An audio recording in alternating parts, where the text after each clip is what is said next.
കർത്താവിൻ്റെ ധന്യനാമം വാഴ്ത്തപ്പെടുമാറാകട്ടെ. 12/10/2025 എന്ന ദിനത്തിൽ വിശുദ്ധ സഭായുഗമായി ഭവനാന്തരീക്ഷത്തിലായിരിക്കാൻ കർത്താവ് നമുക്ക് തരുന്ന വിലപ്പെട്ട സന്ദർഭത്തെ ഓർത്ത് നന്ദിയോടെ സ്തോത്രം. കടന്നു വന്നിരിക്കുന്ന വാത്സല്യ പ്രിയപ്പെട്ടവർക്ക്, ദൈവമക്കൾക്ക്, ബാബുസോറിനും കുടുംബത്തിനും ഫ്രാൻസിസിനും കർത്താവിൻ്റെ നാമത്തിൽ വന്ദനം അറിയിക്കുന്നു. ഒരിക്കൽ കൂടി ഭൂമിയിൽ വെച്ചൊരു കൂട്ടായ്മ കർത്താവ് നമുക്ക് നൽകി, അതോർത്ത് നന്ദിയോടെ സ്തോത്രം. അധിക കൂട്ടായ്മകൾ ഇനി ഉണ്ടാവുമെന്ന് എനിക്ക് തോന്നുന്നില്ല. കാരണം കർത്താവിൻ്റെ വരവായി. ഞാൻ ഇന്നലെ രാത്രി ഇങ്ങനെ പ്രാർത്ഥിച്ചു, ഇന്ന് എന്താണ് നമുക്ക് ഒരുമിച്ച് പഠിക്കുവാൻ, ധ്യാനിക്കുവാൻ കർത്താവ് വചനത്തിൽ നിന്ന് തരുന്നതെന്ന് വളരെ പ്രാർത്ഥിച്ചപ്പോൾ 1 തെസ്സലോനി 5-ാം അധ്യായമാണ് എൻ്റെ ഹൃദയത്തിലേക്ക് പെട്ടെന്ന് കയറി വന്നത്. ആ 1 തെസ്സലോനി 5-ാം അധ്യായം വായിച്ചിട്ടുള്ള എത്ര പേരുണ്ട്? ആ 5-ാം അധ്യായം തരുന്ന പഠനം കർത്താവിൻ്റെ വരവിന് വേണ്ടി ഒരുങ്ങിയിരിക്കണമെന്നുള്ളത്. 1 തെസ്സലോനിക്ക ലേഖനം കർത്താവിൻ്റെ വരവിന് വേണ്ടി ഒരുങ്ങുവാൻ ശക്തമായി അതിൻ്റെ 4-5 അധ്യായങ്ങളൊക്കെ പഠിപ്പിക്കുമ്പോൾ 2 തെസ്സലോനിക്ക ലേഖനം യേശുക്രിസ്തുവിൻ്റെ പ്രത്യക്ഷതയാണ് കാണിക്കുന്നത്. ഈ 2 ലേഖനങ്ങളിൽ നിന്നൊരു സംക്ഷിപ്ത പഠനം നമ്മൾ പഠിച്ചാൽ 1 തെസ്സലോനിക്ക ലേഖനം കർത്താവിൻ്റെ വരവിന് വേണ്ടി ഒരുങ്ങാൻ പറയുമ്പോൾ 2 തെസ്സലോനിക്ക ലേഖനം യേശുക്രിസ്തുവിൻ്റെ പ്രത്യക്ഷതയാണ് വിളിച്ചു കാണിക്കുന്നത്. അധർമ്മത്തിൻ്റെ മർമ്മം ഇപ്പോഴേ വ്യാപരിക്കുന്നുണ്ട്, തടുക്കുന്നവൻ വഴിയിൽ നിന്ന് നീങ്ങിപ്പോക മാത്രം വേണം, അപ്പോൾ അധർമ്മമൂർത്തി വെളിപ്പെട്ടു വരും. 2 തെസ്സലോനി സ്തോത്രം അതിൻ്റെ 6-7 വാക്യങ്ങളാണ് ഞാൻ വായിച്ചത്. അവൻ സമയത്തിന് മുമ്പേ വെളിപ്പെടാതിരിക്കുന്നത് ഇപ്പോൾ തടുക്കുന്നത് എന്ത് എന്ന് നിങ്ങൾ അറിയുന്നു. അധർമ്മത്തിൻ്റെ മർമ്മം ഇപ്പോഴേ വ്യാപരിക്കുന്നുണ്ട്, ഇതുവരെ തടുക്കുന്നവൻ വഴിയിൽ നീങ്ങിപ്പോകാൻ മാത്രം വേണം, അപ്പോൾ അധർമ്മമൂർത്തി വെളിപ്പെട്ടു വരും. ഇവിടെ 1 തെസ്സലോനിക്കയിൽ പറയുന്നത് കർത്താവ് തൻ ഗംഭീരനാഥത്തോടും പ്രധാന ദൂതന്റെ ശബ്ദത്തോടും ദൈവത്തിന്റെ കാഹളത്തോടും കൂടി സ്വർഗത്തിൽ നിന്ന് ഇറങ്ങി വരികയും ക്രിസ്തുവിൽ മരിച്ചവർ ഉയർത്തി നിൽക്കുകയും പിന്നെ ജീവനോടെ ശേഷിക്കുന്നവരായ നാം ഒരുമിച്ച് ആകാശത്തിൽ കർത്താവിനെ എതിരേൽപ്പാൻ മേഘങ്ങളിൽ എടുക്കപ്പെടും. ഇങ്ങനെ നാം എപ്പോഴും കർത്താവിനോട് കൂടെ ഇരിക്കും. ഈ വചനങ്ങളെ കൊണ്ട് അന്യോന്യം ആശ്വസിപ്പിച്ചു. അപ്പോൾ 1 തെസ്സലോനി കർത്താവിൻ്റെ വരവിനെ കുറിച്ച് പഠിപ്പിക്കുമ്പോൾ 2 തെസ്സലോനി യേശുക്രിസ്തുവിൻ്റെ പ്രത്യക്ഷതയാണ് കാണിക്കുന്നത്. ഈ പഠനങ്ങൾ ദൈവമക്കളുടെ ജീവിതത്തിൽ അത് പഠിച്ച് മനസ്സിലാക്കി ഹൃദയത്തിൽ ഈ വചനങ്ങൾ സംഗ്രഹിച്ച് കർത്താവിൻ്റെ വരവിന് വേണ്ടി ഒരുങ്ങിക്കൊണ്ടിരിക്കണമെന്നുള്ളൊരു ശക്തമായ പ്രബോധനം ഞങ്ങളുടെ മുമ്പിൽ വയ്ക്കുക. ഇന്നത്തെ ആത്മീയ ഗോളത്തിലെ പഠിപ്പിക്കലിനെ കുറിച്ചൊന്നും ഞാൻ അധികം അങ്ങോട്ട് പറയാൻ താല്പര്യപ്പെടുന്നില്ല. പഠിപ്പിക്കലൊക്കെ നമ്മൾ കേട്ടും കഴിഞ്ഞാൽ ദൈവസഭയെ ഒരുക്കുന്ന സന്ദേശങ്ങൾ വളരെ കുറവാണ്. ദൈവസഭയെ ഒരുക്കുകയും കർത്താവിൻ്റെ വരവിന് വേണ്ടി ജനത്തെ ഒരുക്കി ദൈവവചനത്തിൻ്റെ വിശുദ്ധിയിലും നിർമ്മതയിലും നിലനിർത്തി കർത്താവിൻ്റെ പ്രത്യക്ഷതയ്ക്ക് വേണ്ടി ജനത്തെ വചനത്തിലൂടെ ഒരുക്കിയെടുക്കുന്ന ശുശ്രൂഷകന്മാരും ശുശ്രൂഷകളും വളരെ കുറഞ്ഞുകൊണ്ടിരിക്കുന്ന ഒരു കാലഘട്ടമാണ്.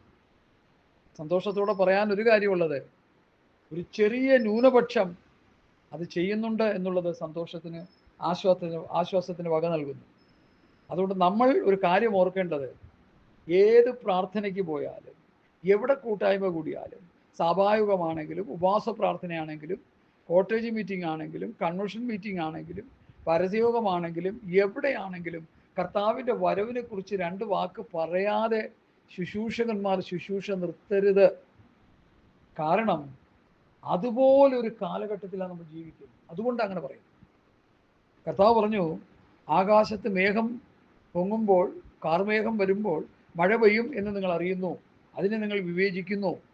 അങ്ങനെയെങ്കിൽ ഈ കാലഘട്ടത്തെ വിവേചിക്കാവുന്നത് എന്ത് എന്ന് ചോദിക്കും. അപ്പം അതിൻ്റെ അർത്ഥം എന്താ? ഈ കാലഘട്ടങ്ങളെ വിവേചിക്കണം. ഇസ്രയേലാണ് നമ്മുടെ കലണ്ടർ, ഇസ്രയേലാണ് നമ്മുടെ ക്ലോക്ക്. ഇസ്രയേലിനെ നോക്ക് നിങ്ങൾ. ഇസ്രയേൽ ഏതവസ്ഥയിലായിരിക്കുന്നു? ചുറ്റുമുള്ള എല്ലാ രാജ്യങ്ങളാൽ ആക്രമിക്കപ്പെടുകയും 23 ഒക്ടോബർ 7 എന്നുള്ളത് 2023 ഒക്ടോബർ 7 ആരും മറക്കില്ല, വിശേഷാൽ ഇസ്രായേലിൽ മറക്കത്തില്ല. 1200 ജനത്തെ കൊല്ലുകയും 200-300 പേരെ അടിമകളായി പിടിച്ചുകൊണ്ട് പോവുകയും ഘോരമായ ആക്രമണം ഇസ്രയേലിനെതിരെ അടിച്ചുവിടുകയും ചെയ്തതിൻ്റെ പരിണിത ഫലം പലസ്തീൻ എന്നുള്ള ആ രാജ്യം കുട്ടിച്ചോറാക്കി കളഞ്ഞു. നിങ്ങളൊരു കാര്യം ചിന്തിക്കണം, AD 70 യഹൂദൻ ചെതറിപ്പോയി. എത്ര രാഷ്ട്രങ്ങളിൽ ചിതറിപ്പോയെന്ന് അറിയാമോ?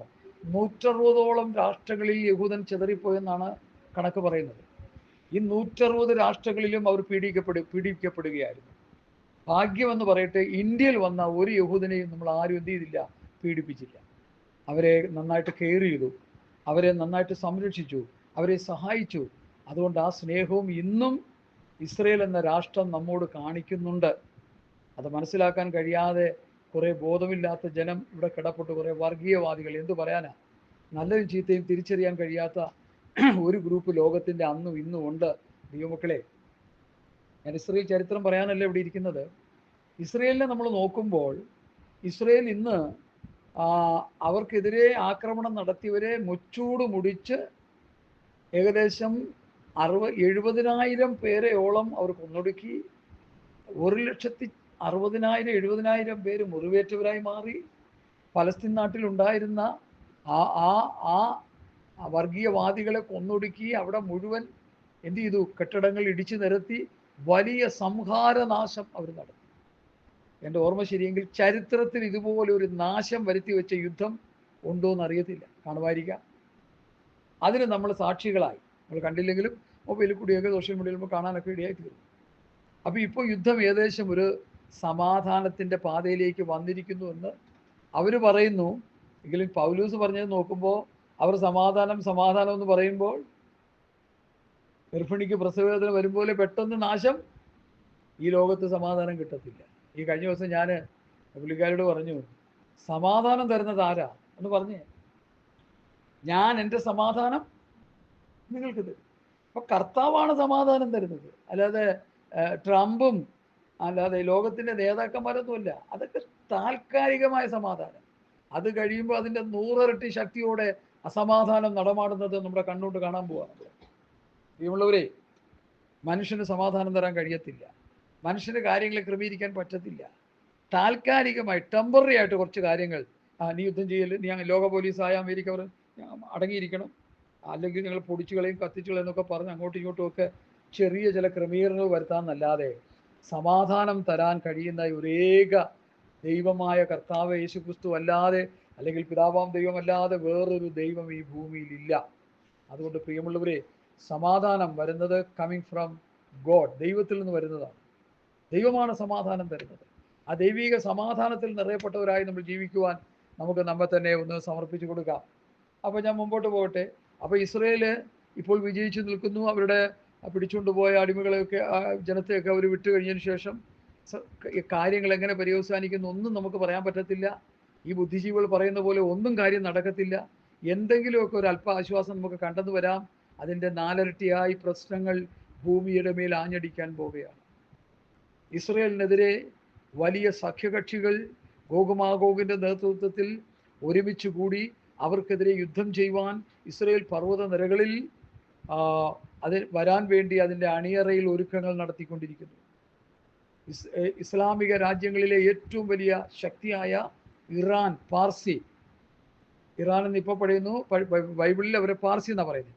പാർസിയുടെ നേതൃത്വത്തിൽ മറ്റു ചില അറബ് രാജ്യങ്ങളും കൂടി ഗോഗുമാഗോഗ് റഷ്യയുടെ നേതൃത്വത്തിൽ ഇസ്രയേലിനെതിരെ യുദ്ധം ചെയ്യാൻ വരാൻ പോയി. റഷ്യക്ക് അതിന് താല്പര്യമില്ല. പ്രവാചകൻ പറയുന്ന ഭാഷ എന്താണെന്നറിയാമോ? ചൂണ്ടലിൽ കൊളുത്തി കൊണ്ടുവന്ന് ഇസ്രയേലിനെതിരെ യുദ്ധം ചെയ്യും. അതെത്ര കൃത്യമാണെന്ന് നമ്മുടെ കണ്ണുകൊണ്ട് കാണാൻ പോകാം. വിശുദ്ധ വേദപുസ്തകത്തിൻ്റെ നല്ലൊരു ശതമാനം പ്രാവചനിക ഭാഗങ്ങളാണ്. അത് നമ്മൾ വായിച്ച് പഠിക്കണം. മോശ മുതൽ ഇങ്ങോട്ട് സകലരും പലരും പഴയ നിയമത്തിലെ പലരും പ്രവാചകന്മാരാണ്. യെശയ്യാ, യിരെമ്യാവ്, യെഹെസ്കേൽ, ദാനിയേൽ, ഹോശേ മുതൽ മലാഖി വരെയുള്ള പ്രവാചകന്മാരൊക്കെ ഒരേ ശബ്ദത്തിൽ പറയുന്ന പ്രവചന ഭാഗങ്ങൾ നമ്മൾ വായിച്ചു പഠിക്കണം. എത്ര മനോഹരമാണ്, എത്ര ബ്യൂട്ടിഫുള്ളാണ്. നൈൽ നദി എന്നൊരു നദി വേദപുസ്തകത്തിലുണ്ട്, അത് ഇന്നും അവിടെ ഉണ്ട്. യോർദാൻ നദി എന്നൊരു നദി വേദപുസ്തകത്തിലുണ്ട്, അത് ഇന്നും അവിടെ ഉണ്ട്. ചരിത്ര സത്യങ്ങളാണ് വേദപുസ്തകത്തിലുള്ളത്. മറ്റ് ഇതര ഗ്രന്ഥങ്ങളിൽ പറഞ്ഞിരിക്കുന്നത് മുഴുവൻ കെട്ടുകഥകളാണ്. കെട്ടുകഥ, കിഴവിക്കഥ, നിർമ്മിത കഥ, സങ്കല്പകഥ. എന്നാൽ വേദപുസ്തകത്തിൽ പറയുന്ന സംഭവങ്ങളും ലോഹട പെട്ടകം അരാറാത്ത് പർവ്വതത്തിൽ അടിഞ്ഞിട്ടുണ്ട്. ലോഹട കാലത്തുണ്ടായ വെള്ളപ്പൊക്കം ചരിത്രം സാക്ഷ്യം പറയുന്നു. ശാസ്ത്രജ്ഞന്മാർ ഒരു വെള്ളപ്പൊക്കം ഉണ്ടായെന്ന് പറയുന്നു. അപ്പൊ സത്യവേദ പുസ്തകത്തിലുള്ള കാര്യങ്ങളെല്ലാം യാഥാർത്ഥ്യമാണ്. ഇത് കെട്ടുകഥകളല്ല, ഇത് പ്രാവചനിക സൂക്തങ്ങളും ചരിത്രങ്ങളുമാണ് ഇതിലുള്ളത്. അതുകൊണ്ട് നമ്മളിത് വായിച്ച് പഠിച്ചനുസരിച്ച് ജീവിച്ച് കർത്താവിൻ്റെ വരവിന് വേണ്ടി ഒരുങ്ങണം. ഇസ്രയേലിനെതിരെ യുദ്ധം ചെയ്യാൻ വരുന്നു. അവർ യുദ്ധം ചെയ്ത് ഇസ്രയേൽ കുത്തിയോങ്കിലേക്ക് നോക്കുവാൻ വേണ്ടി പ്രാവചനിക നിവൃത്തി എന്ന വണ്ണം ഇസ്രയേലിലെ 2/3 നശിപ്പിച്ച് 1% ആകുമ്പോൾ അവർ കുത്തിയോങ്കിലേക്ക് നോക്കും. ആ അനുഗ്രഹീതമായ ഇസ്രയേലിൻ്റെ നിരപ്പിന് ഇടയായി തീർന്ന അനുഭവങ്ങൾ വരുന്നതിന് മുൻപ് ഇവിടെ എന്ത് സംഭവിക്കും? സഭയെടുക്കപ്പെടും. സമയങ്ങൾ അറ്റപ്പറ്റ നിൽക്കുക. ഈ ദൂത് കേട്ട് നമ്മൾ കർത്താവിൻ്റെ വരവിന് വേണ്ടി ഒരുങ്ങിക്കൊണ്ടിരിക്കുന്നില്ലെങ്കിൽ വലിയ നഷ്ടം നമുക്ക് സംഭവിക്കും. ജോലി ചെയ്യേണ്ടെന്നോ പഠിക്കേണ്ടെന്നോ പോകേണ്ടെന്നോ വരണ്ടെന്നോ ഒന്നുമില്ല, അതൊക്കെ നമുക്ക് ചെയ്യാം. പക്ഷെ അതിനിടയിൽ എന്ത് ചെയ്യണം? കർത്താവിൻ്റെ വരവിന് വേണ്ടി ഒരുങ്ങിക്കൊണ്ടിരിക്കണം, ഉണർന്നിരിക്കണം, സദാകാലം ഉണർന്നും പ്രാർത്ഥിച്ചുകൊണ്ടിരിക്കണം. അല്ലെങ്കിൽ വലിയ നഷ്ടം സംഭവിക്കും. ആ റോമാലേഖനം അതിൻ്റെ 11-ാം അധ്യായത്തിൽ ഒരു വാക്യം കൂടി വായിച്ചിട്ട് വായിച്ച വേദഭാഗത്തിലേക്ക് ഞാൻ വേഗത്തിൽ വരുന്നു.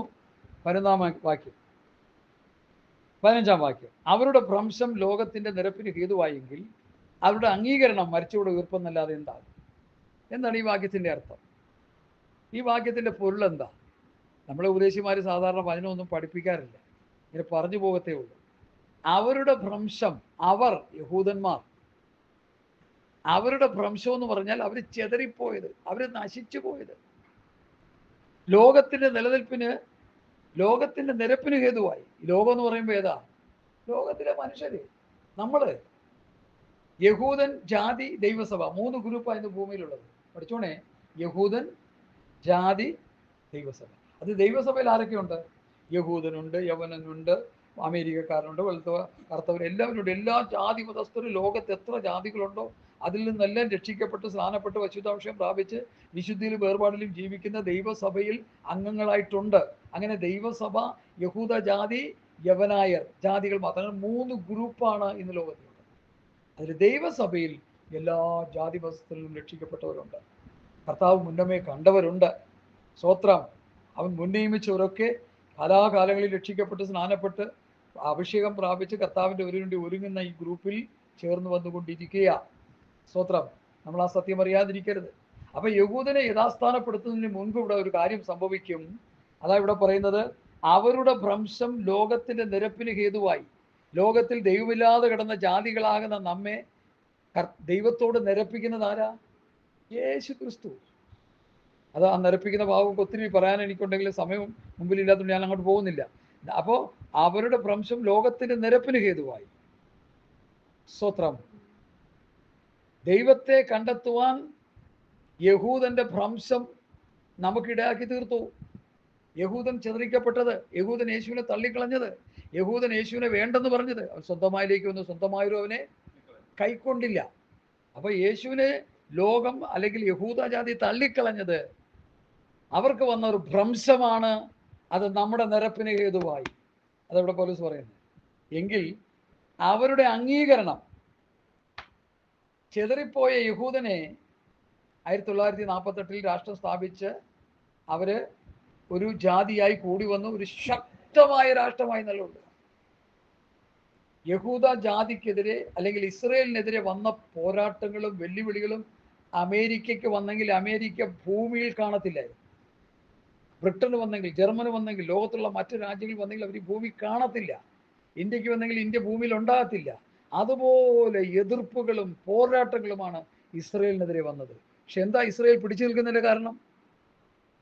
സർവശക്തനായ ദൈവം പറഞ്ഞു, അവരെൻ്റെ ജനമാണ്, അവർ തെറ്റിപ്പോകുമ്പോൾ ഞാനവരെ ശിക്ഷിക്കും. പക്ഷേ എക്കാലത്തും ലോകത്തെ കൊണ്ട് അവരെ നശിപ്പിക്കുവാനോ അല്ലെങ്കിൽ ലോക മനുഷ്യരാൽ അവർ ശിക്ഷിക്കപ്പെടുവാനോ ഞാൻ അനുവദിക്കത്തില്ല. ഹിറ്റ്ലർ 60 ലക്ഷം യഹൂദന്മാരെ കൊന്നുപിടിച്ചെന്നാണ് പറയുന്നത്. ഓരോ രാജ്യങ്ങളിൽ പോയ സ്ഥലങ്ങളിലൊക്കെ അവര് കൊന്നുകൊണ്ടിരുന്നു, ഇസ്രായേലിനെ കൊന്നു നശിപ്പിച്ചുകൊണ്ടിരുന്നു. അതവർ ദൈവത്തെ വിട്ടുകളഞ്ഞുകൊണ്ടുള്ള അവർക്കുള്ള ശിക്ഷയാണ്. പക്ഷെ അതിനൊരു ലിമിറ്റേഷൻ ഉണ്ട്, ഒരു പീരീഡ് ഉണ്ട്. അത് കഴിഞ്ഞാൽ പിന്നെ അവരുടെ മേൽ ശക്തി പ്രകടനം നടത്താൻ ദൈവം അവരെ അനുവദിക്കത്തില്ല. അതുകൊണ്ടാണ് ഒരു രാഷ്ട്രം പോലും ഇസ്രയേലിനെതിരെ കയ്യനക്കിയാൽ അവർ പറഞ്ഞിരിക്കുന്ന, ബെഞ്ചമിൻ പറഞ്ഞൊരു ഭാഷ എനിക്ക് വലിയ സന്തോഷമാണ്. ഞങ്ങളുടെ കയ്യെത്താത്ത രാജ്യങ്ങളൊന്നും ഈ ഭൂമിയിലില്ല. എവിടെയാണ് ഞങ്ങൾക്കെതിരെ ആക്രമണം അഴിച്ചു വിട്ടാൽ അവിടെ ഞങ്ങൾ തകർത്തിരിക്കും. കാരണം അത്ര ശക്തിയാണ് അവർ. ദൈവത്തിൻ്റെ ജനമാണ്. അവരെ യഥാസ്ഥാനപ്പെടുത്താൻ അവരിലേക്ക് ശത്രു സൈന്യത്തെ അയച്ച് ദൈവം തൻ്റെ പ്രവൃത്തി ചെയ്യാൻ പോകുന്നു. അതാണ് ഗോഗുമാഗോഗിൻ്റെ നേതൃത്വത്തിൽ നടക്കുന്ന യുദ്ധം. യെഹെസ്കേൽ 38-39 അധ്യായം നന്നായിട്ട് ഈ വചനം കേൾക്കുന്ന എല്ലാവരും വായിച്ചു പഠിച്ചോണം. അവിടെ നമുക്കത് പഠിക്കാൻ കഴിയും. സ്തോത്രം. അപ്പോൾ ആ യുദ്ധം തുടങ്ങുന്നതിന് മുൻപ്, ആ പ്രശ്നങ്ങൾ തുടങ്ങുന്നതിന് മുൻപ് ദൈവസഭ മാറ്റും. നമ്മൾ ഒരുങ്ങിയിരിക്കുകയാണോ? നമ്മൾ ഉറന്നിരിക്കുകയാണോ? അത്തി തളർത്തു എൻ്റെ വാതുക്കൽ എന്ന് കർത്താവ്. അത്തി എപ്പോഴാണ് തളർത്തേ? 1948 തളർത്തു, രാഷ്ട്രം സ്ഥാപിച്ചു, ശക്തിയായി. എൻ്റെ ഓരോ വാതുക്കൽ 3/4 നൂറ്റാണ്ട് തീരാൻ പോവുക. അത്തി തളർത്തിട്ട് 3/4 നൂറ്റാണ്ടായി. സ്തോത്രം. അത്തി തളർത്തത് കണ്ട തലമുറയാണ് നമ്മൾ. ആ തലമുറ മാറ്റപ്പെടുന്നതിന് മുമ്പ് എന്ത് വരും? കർത്താവ് വന്ന് സഭയെ ചേർക്കും. നിങ്ങൾ ഒരുങ്ങിയിരിക്കുന്നുവോ? ഉറന്നിരിക്കുന്നുവോ? സദാകാലം ഉണർന്ന് പ്രാർത്ഥിച്ചുകൊണ്ടിരിക്കുന്നുവോ? ഹല്ലേലൂയ. ദൈവം നമുക്ക് നൽകിയിരിക്കുന്ന ദൈവവചനത്തിൻ്റെ വെളിപ്പാടുകൾ പ്രാപിച്ചനുസരിച്ച് കർത്താവിൻ്റെ വരവിന് വേണ്ടി ഒരുങ്ങിയിരിക്കുന്നുവോ? ഞാൻ ശക്തമായിട്ട് ഇന്ന് പൽക്കാലം നിങ്ങളോട് ചോദിക്കുക. സ്തോത്രം. അതുകൊണ്ട് എൻ്റെ പ്രിയമുള്ളവരെ, കർത്താവിൻ്റെ വരവിന് വേണ്ടി ഒരുങ്ങാനുള്ള ശക്തമായ പ്രബോധനം ഇന്ന് പൽക്കാലം 1 തെസ്സലോനിയ 5-ാം അധ്യായത്തിലൂടെ കർത്താവ് നമുക്ക് തരട്ടെ. അതിനുവേണ്ടി ആ 5-ാം അധ്യായത്തിൻ്റെ പഠനത്തിലേക്ക് നമ്മൾ വരികയാണ്. സഹോദരന്മാരെ, കാലങ്ങളെയും സമയങ്ങളെയും കുറിച്ച് നിങ്ങളെ എഴുതി അറിയിപ്പാൻ ആവശ്യമില്ല. 1 തെസ്സലോനിയ 5-ാം അധ്യായത്തിൻ്റെ 1-ാമത്തെ വാക്യം. കാലങ്ങളെയും സമയങ്ങളെയും കുറിച്ച് നിങ്ങളെ എഴുതി അറിയിപ്പാൻ ആവശ്യമില്ല. എന്താ കാര്യം? എന്താ പറഞ്ഞ? അതിന് ചോദിച്ച മറുപടി പറഞ്ഞേ എന്താ? കാലങ്ങളെയും സമയങ്ങളെ കുറിച്ച് നിങ്ങളെ എഴുതി അറിയിക്കേണ്ട എന്താ കാര്യം ഒന്ന് പറഞ്ഞേ. നിങ്ങളെ എഴുതി അറിയിക്കേണ്ട. ഇന്നത്തെ പെന്തക്കോസ്തുകാരെ പോലെ അല്ല തെസ്സലോനിക്ക സഭ. അവർക്കറിയാമെന്ന്. കാലങ്ങളെയും സമയങ്ങളെ കുറിച്ച് നിങ്ങളെ എഴുതി അറിയിക്കേണ്ട ആവശ്യമില്ല. കള്ളൻ രാത്രിയിൽ വരുമ്പോൾ കർത്താവിൻ്റെ നാൾ വരുന്നുവെന്ന് തെസ്സലോനിക്ക സഭ അറിയുന്നു.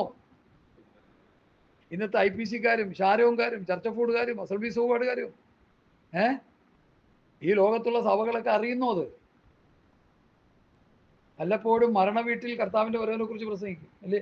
മരണവീട്ടിൽ പുതിയ നിയമം. കർത്താവ് തൻ ഗംഭീരനാദത്തോടും പ്രധാന ദൂതന്റെ ശബ്ദത്തോടും ദൈവത്തിൻ്റെ കാഹളത്തോടും കൂടി സ്വർഗത്തിൽ നിന്ന് ഇറങ്ങി വരികയും നമ്മുടെ ഈ മരിച്ച അമ്മച്ചി ഉയർത്തുന്ന ഏറ്റുവരുമെന്ന് അവിടെ പ്രസംഗിക്കും. സഭായോഗത്തിന് 109-ാം സങ്കീർത്തനം വായിച്ച് പ്രബോധിപ്പിക്കും. ശ്രദ്ധിച്ചോണം, ഇതൊക്കെ കേട്ട് പഠിച്ചോണം.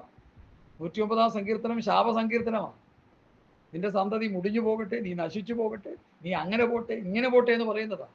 സംശയമുള്ളവരെടുത്ത് വായിച്ചോണം ഇത് കേട്ടുകൊണ്ടിരിക്കുമ്പോൾ. അതുകൊണ്ട് പ്രിയമുള്ളവരെ, തെസ്സലോനിക്ക സഭയെ അപ്പോസ്തലൻ പ്രബോധിപ്പിച്ചത് കർത്താവിൻ്റെ വരവ് നിങ്ങൾ നന്നായി അറിയുന്നു. സൗരമാരിയ കാലങ്ങളെയും സമയങ്ങളെയും കുറിച്ച് എഴുതി അറിയിപ്പാൻ നിങ്ങൾക്ക് ആവശ്യമില്ല. കർത്താവിൻ്റെ കള്ളൻ രാത്രിയിൽ വരുമ്പോൾ കർത്താവിൻ്റെ നാൾ വരുന്നുവെന്ന് നിങ്ങൾ അറിയുന്നു. ഈ കള്ളം വരുന്നത് എങ്ങനെയാണ്? ഇന്ന ദിവസം ഫ്രാൻസിസിൻ്റെ വീട്ടിലേക്കും ബൗസറിൻ്റെ വീട്ടിലേക്കും ഞങ്ങൾ വരുന്നുണ്ട് കേട്ടോ. ഒരറിയിപ്പുമില്ല. അപ്രതീക്ഷമായിട്ട് വരുന്നു. അതാണ് ആ പദപ്രയോഗം. യാതൊരു പ്രതീക്ഷയില്ലാത്ത സമയത്ത്. എനിക്കറിയാം, ഇവിടെ ഒരു മുസ്ലിം കുടുംബം ഒരു 10-100 പവനൊക്കെ ഉണ്ടാക്കി വെച്ച് കുറേ കാശുമൊക്കെ വെച്ചിട്ട് പോയി.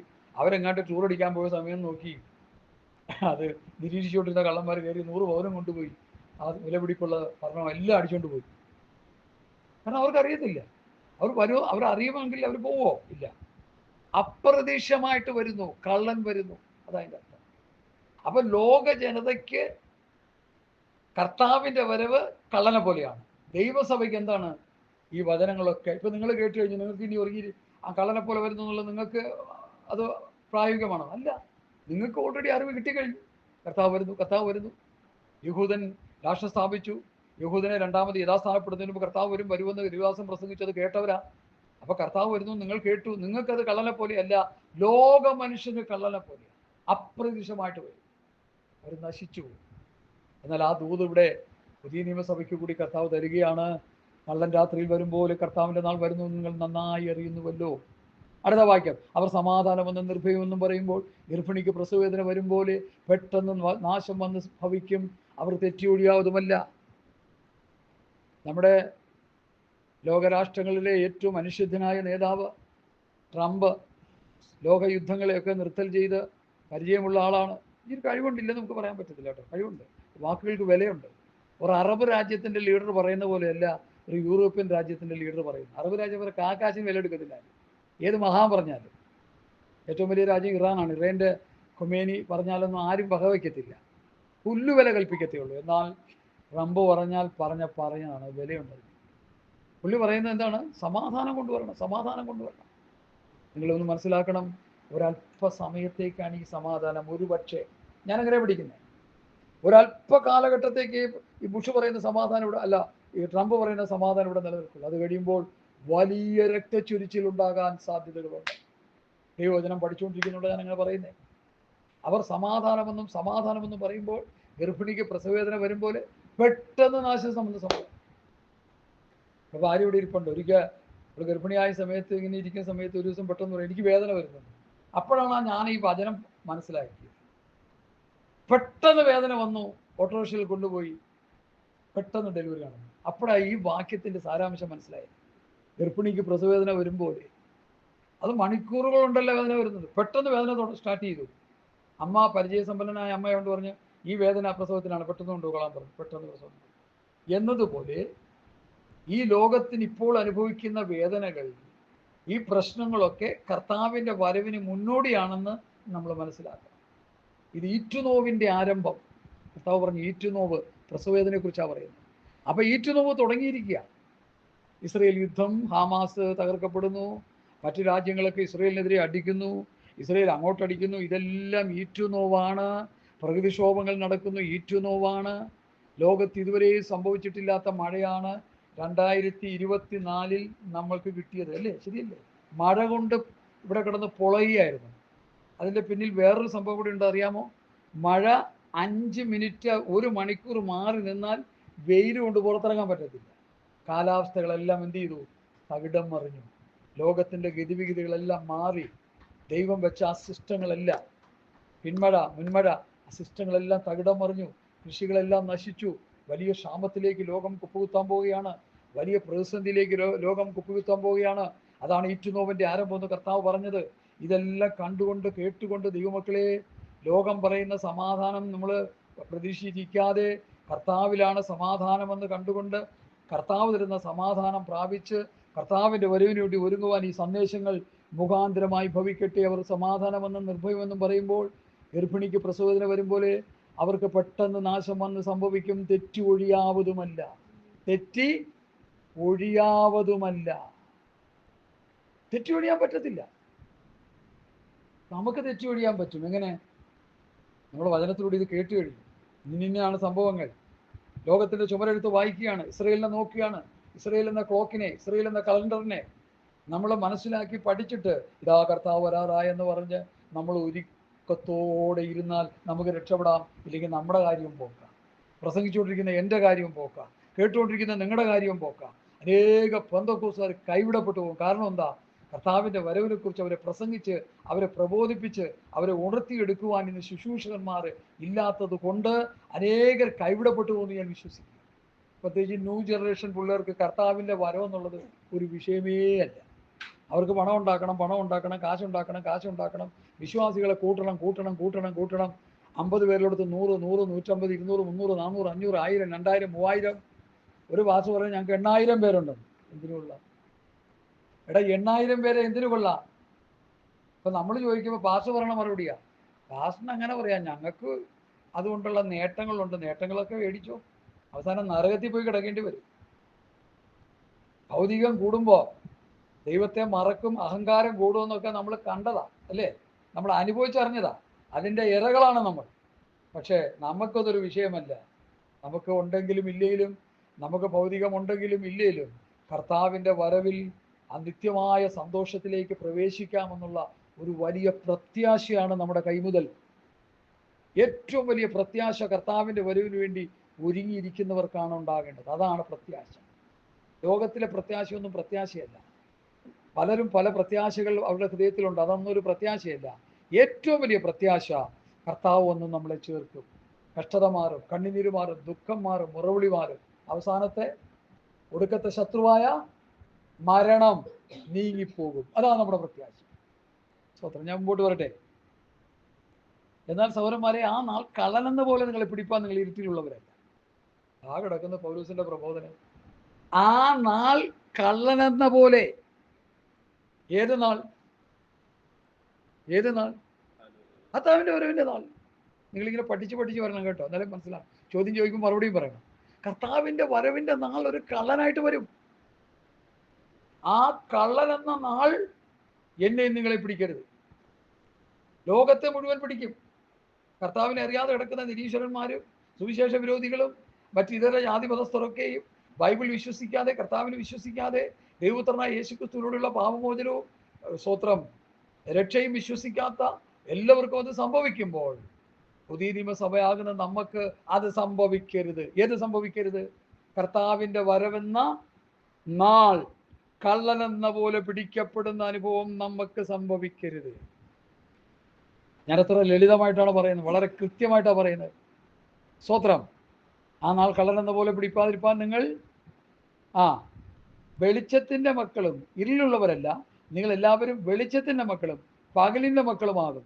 നാം ഇരുട്ടിലും രാത്രിക്കുമുള്ളവരല്ല. ഇരുളെന്ന് പറയുന്നത് സാത്താനെ കാണിക്കുന്നത്, വെളിച്ചമെന്ന് പറയുന്നത് നമ്മുടെ കർത്താവിനെ കാണിക്കും. കർത്താവ് പറഞ്ഞു, ഞാൻ ലോകത്തിന്റെ വെളിച്ചമാകുന്നു. അപ്പോ നമ്മൾ ഇരുളിലുള്ളവരല്ല, നമ്മൾ സാത്താന്റെ വകയല്ല. രണ്ട് ശക്തികൾ ഇന്ന് ലോകത്തുണ്ട്. ഇതെത്ര പേർ വിശ്വസിക്കുന്നു? ഒന്ന് ദൈവത്തിന്റെ ശക്തി, രണ്ട് സാത്താന്റെ ശക്തി. നിരീശ്വരവാദികളൊന്നും വിശ്വസിക്കുന്നില്ല.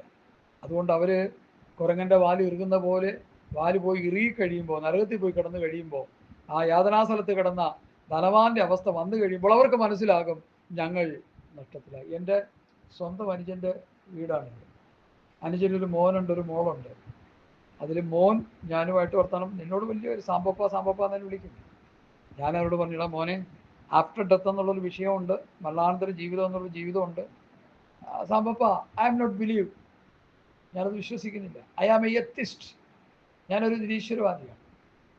അപ്പം ഞാനൊരു ചോദ്യം ചോദിച്ചു, ശരി, നീ നിരീശ്വരവാദിയാണ്, മരണാനന്തര ജീവിതമുണ്ട്, സ്വർഗമുണ്ട്, നരകമുണ്ട്, കർത്താവിൻ്റെ ഭാഗത്തുള്ളവരെ സ്വർഗത്ത് കൊണ്ടുപോയി മറ്റുള്ള നരകത്തിൽ തള്ളിയും കളയുമ്പോൾ അപ്പം നീ എന്ത് ചെയ്യും? അവൻ പറഞ്ഞ മറുപടി കേൾക്കണോ? ഞാൻ എൻ്റെ വിധി എന്ന് സമാധാനിക്കും. ഒരു മറുപടിയാണോ സിസ്റ്ററെ? എൻ്റെ വിധിയെന്ന് സമാധാനിച്ചുകൊണ്ട് എവിടെ പോയി കിടക്കും? സമാധാനമില്ലാത്ത യാതനാ സ്ഥലത്ത് പോയി കിടക്കും. എത്ര വർഷം കിടക്കും സഹോദരന്മാരെ? കോടാനുകോടി വർഷം നരകത്തിൽ. ആ ഒരു പോയിന്റ് നമ്മുടെ ഹൃദയത്തിൽ എപ്പോഴും ഉണ്ടാകണം. നരകത്തിലാണെങ്കിൽ ഞാൻ കോടാനുകോടി വർഷം യാതന അനുഭവിച്ച് ഒരിറ്റു വെള്ളം ലഭിക്കാതെ ആ ധനവാനെ പോലെ ലൂക്കോസ് 16 ഞാൻ കിടക്കേണ്ട ഗതികേട് എനിക്ക് വരും. സന്തോഷത്തിന്റെ സമൃദ്ധിയായ അബ്രഹാമിന്റെ മടി എന്ന് വിശേഷിപ്പിക്കുന്ന സ്വർഗീയ സന്തോഷത്തിന്റെ തെളിപ്പിൽ ആ ലാസർ ജീവിച്ചതുപോലെ ഞാനും നിങ്ങളും ആയിത്തീരുമെന്നുള്ളൊരു പ്രത്യാശ നമുക്കുണ്ടാകണം. എന്തുകൊണ്ടാണ് ഈ ലാസർ സ്വർഗത്ത് പോകാൻ ദൈവം അവന് ഭാഗ്യം ഒരുക്കിയത്? അതിനെക്കുറിച്ച് ഒത്തിരി കാര്യങ്ങളൊന്നും ഇവിടെ പറയുന്നില്ല. അവനൊരു ദരിദ്രനാണെങ്കിലും ദൈവത്തെ സേവിക്കുന്നവനായിരുന്നു എന്ന് നമുക്ക് അനുമാനിക്കാം. തിന്നാനില്ല, കുടിക്കാനില്ല, കൊടുക്കാനില്ല, ശിഷ്യന്മാരെ പോലെ വലിയ ബുദ്ധിമുട്ടും ഞെരുക്കമൊക്കെ അനുഭവിച്ചു. ധനവാന്റെ മേശയിൽ നിന്ന് വീഴുന്ന അപ്പനുറുക്കുകൾ ഭക്ഷിക്കണമെന്നുള്ള ആഗ്രഹം ഉണ്ടായിരുന്നെങ്കിൽ അതുപോലും അവന് കിട്ടിയില്ല. അപ്പോൾ ഇവൻ എങ്ങനെ ജീവിച്ചു? ഈ കഷ്ടപ്പെടുന്നവർക്കൊക്കെ, വഴിയിൽ യാചകരായിരിക്കുന്നവർക്കൊക്കെ ജീവിക്കില്ലെന്നുള്ളത് ചിന്തിക്കരുത്.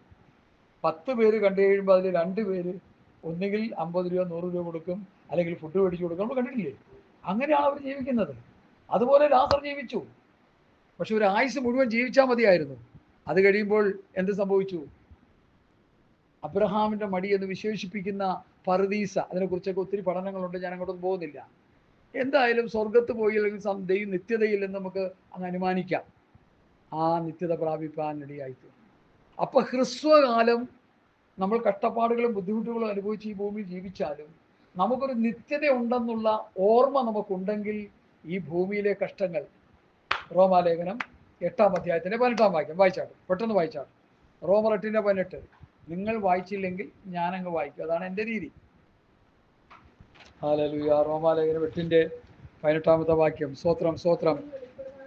നമ്മൾ വെളിപ്പെടുവാനുള്ള തേജസ് വിചാരിച്ചാൽ ഈ കാലത്തിലെ കഷ്ടങ്ങൾ സാരമില്ല എന്ന് ഞാൻ എണ്ണുന്നു. അടുത്ത സൃഷ്ടി ദൈവപുത്രന്മാരുടെ വെളിപ്പാടിനെ ആകാംക്ഷയോടെ കാത്തിരിക്കുന്നു.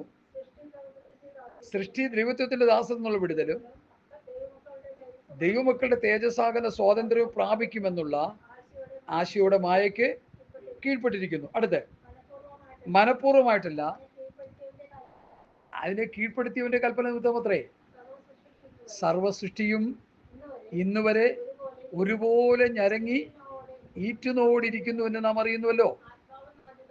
ഇനി നമ്മളെ കുറിച്ച് പറയുക, ആത്മാവെന്ന ആദ്യദാനം ലഭിച്ചിരിക്കുന്ന നാമം നമ്മുടെ ശരീരത്തിന്റെ വീണ്ടെടുപ്പായ പുത്രത്വത്തെ കാത്തുകൊണ്ട് ഉൾഞ്ഞിറങ്ങുന്നു. പ്രത്യാശയല്ലോ നാം രക്ഷിക്കപ്പെട്ടിരിക്കുന്നത്. കാണുന്ന പ്രത്യാശയോ പ്രത്യാശയല്ല. ഒരുത്തൻ കാണുന്നതിനായി ഇനി പ്രത്യാശിക്കുന്നത് എന്തിന്?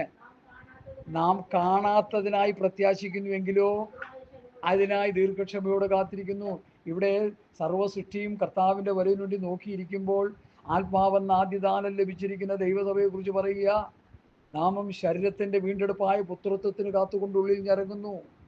സ്വത്രം സ്വത്രം സ്വത്രം.